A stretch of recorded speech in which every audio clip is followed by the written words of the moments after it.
دہشت گردی یہ دہشت گردی ذرا زور سے بولو آرام سے بولو یہ دہشت گردی یہ غنڈہ گردی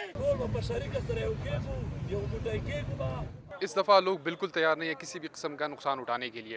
اس وقت جو اطلاعات ہے کہ وہاں پہ بدتخوری تو بہت زیادہ ہے, بتے مانگے جا رہے ہیں اور لوگ مجبوراً کسی حد تک دے بھی رہے ہیں. اس کے علاوہ سوات کی مختلف پہاڑیوں پہ جو طالبان ہے ان کی موجودگی ہے, یہ کافی حد تک کنفرم ہو چکا ہے.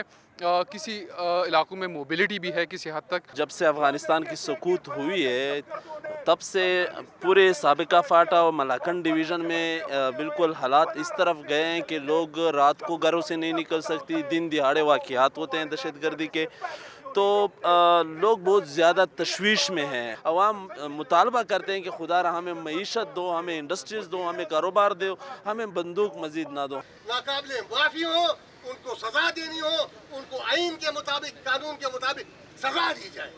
یاد دلا رہے ہیں ریاست کو کہ جو آپ کی ذمہ داری ہے اس کی نبھائے. اگر آپ اپنی ذمہ داری نہیں نبھاتے تو اس وقت ہماری جو اداروں کے اوپر ہے کسی حد تک ہمارا ان کی جو پالیسیز چل رہی ہے اس پہ کوئی یقین نہیں ہے.